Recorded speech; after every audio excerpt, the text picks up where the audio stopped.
यापूर्वी देखील आपण पाहिलं की काही ठिकाणी बागायती जमिनी असतात तिथं विरोध होतो, काही ठिकाणी लँड होल्डिंग कमी असते तिथे विरोध होते. परंतु यामध्ये जिथं विरोध आहे कोल्हापूर भागामध्ये आज कॅबिनेटमध्ये प्रकाश आंबेडकर आणि आपले हसन मुश्रीफ यांनी देखील यावर लोकांच्या भावना ज्या आहेत विरोधातल्या भावना आणि काही लोक बाजूनेही आहेत, परंतु ज्या ठिकाणी विरोध आहे त्या ठिकाणी देखील लोकांशी चर्चा करून लोकांशी बोलून काही 3-4 पर्याय जे आहेत ते पर्याय जे आहेत त्याच्यावर देखील चर्चा होईल आणि या चर्चेतून मला वाटतं मार्ग निघेल. कारण हा शक्तीपीठ जो आहे हा विकासाला चालना देणार आहे. जसा हिंदुहृदय सम्राट बाळासाहेब ठाकरे नागपूर मुंबई समृद्धी महामार्ग झाला आणि सुरुवातीला देखील त्याला विरोध झाला, परंतु शासनाने तिथल्या शेतकऱ्यांच्या जमिनींचा आणि बागायती जमिनी असतील, जिरायती जमिनी असतील या सर्वाचा सारेसार विचार करून त्यांना मोबदला दिला आणि त्यामुळे काही शेतकऱ्यांनी त्यांची जागा कमी होती दिलेल्या पैशामध्ये आणखी जागा जादा घेतली आणि इतरही व्यवसायामध्ये पैसे टाकले. तर मला वाटतं या बाबतीमध्ये 3-4 पर्याय तपासून त्यामध्ये लोकांशी बोलून लोकांचा कन्सेंट घेऊन यामध्ये हा शक्तीपीठ जो आहे हा शक्तीपीठ महामार्ग पुढे जाईल. कुणावरही जोर जबरदस्ती केली जाणार नाही आणि त्याचबरोबर काही इतरही पर्याय आहेत स्थानिक लोकप्रतिनिधींच्या बरोबर स्थानिक शेतकऱ्यांच्या बरोबर याबाबत चर्चा करून आपण शासन निर्णय घेईल अशा प्रकारचं कॅबिनेटमध्ये देखील चर्चा झाली. खास करून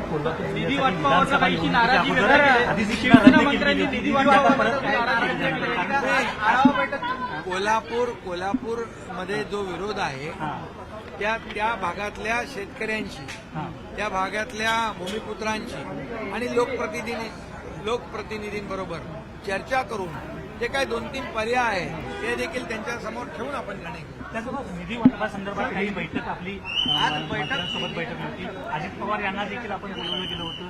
त्या संदर्भात काय नेमकी बैठक झाली आहे? नाही आपल्या शिवसेनेच्या मंत्र्यांची रेग्युलर बैठक झालेली आहे.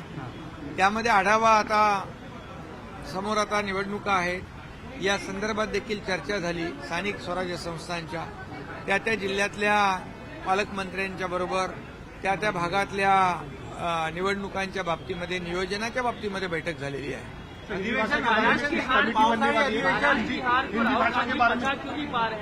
महाराष्ट्र की हार को राहुल गांधी क्यों नहीं बचा पा रहे हैं? ट्विट केलेलं आहे.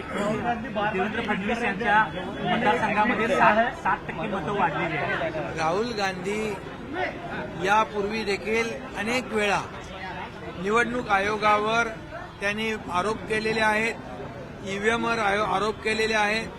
खरं म्हणजे विरोधी पक्षनेता असताना अशा प्रकारच्या आरोप करणं हे दुर्दैवी आहे.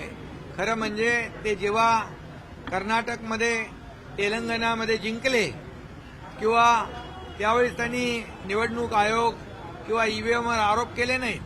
ज्यावेळेस लोकसभेमध्ये त्यांना महाराष्ट्रामध्ये ज्यादा जागा मिळाल्या त्यावेळेस त्यांनी ईव्हीएमवर आरोप केले नाहीत, निवडणूक आयोगावर आरोप केले नाहीत.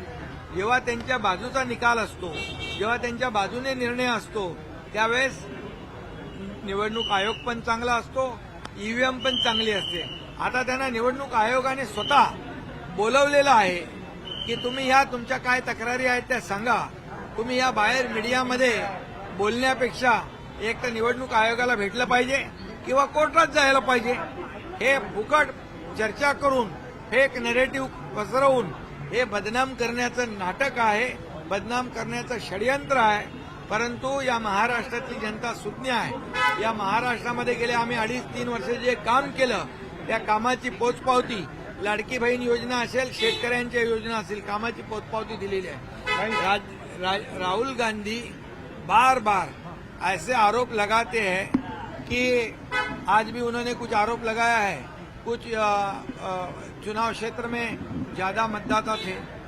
मेरा उनको सवाल है कि वो विपक्ष के नेता है उन्होंने उनकी तकरार जो है इलेक्शन कमिश्नर ने उनको बुलाया है, चुनाव आयोग ने, कि आओ आपकी क्या तकरार है हमको बताओ या कोर्ट में जाओ। ये ऐसा बार बार आरोप लगाना ये गलत है। ये बिल्कुल दुर्भाग्यपूर्ण बात है। और मैं ये बताऊंगा कि जब कर्नाटक में, जब तेलंगाना में कांग्रेस जीत गई तब वो आरोप नहीं करते, तब वोटर लिस्ट अच्छी होती है, ईवीएम मशीन अच्छी होती है, चुनाव आयोग भी अच्छा होता है। अब लोकसभा में महाराष्ट्र में उनको ज्यादा सीटें मिली तब वो चुप रह गए, तब चुनाव आयोग बराबर था, तो वोटर लिस्ट ही बराबर थी, ईवीएम मशीन बराबर थी। जब वो जीतते हैं तब सब बराबर होता है, जब हारते हैं तब आरोप लगाते हैं। तो ये जो है ये गलत है। उन्होंने चुनाव आयोग के पास जाना चाहिए, उन्होंने कोर्ट में जाना चाहिए, न कि ऐसी फेक नैरेटिव पैदा करके लोगों में भ्रम फैलाना चाहिए। महाराष्ट्र की जनता बहुत ही समझदार है।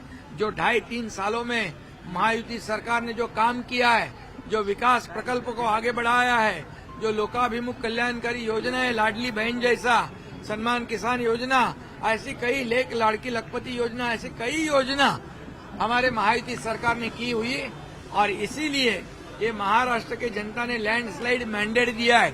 इसलिए ये लैंडस्लाइड मैंडेट उनको हजम नहीं हो रहा है, उनको बर्दाश्त नहीं हो रहा है, और इसीलिए वो झूठे झूठे आरोप लगा रहे हैं, झूठ मूठ बोल रहे हैं, बार बार बोल रहे हैं ताकि लोगों को सच लगे। लेकिन ये महाराष्ट्र की जनता पूरी तरह समझदार है और उनके आरोपों को कोई गंभीरता से कोई नहीं लेगा।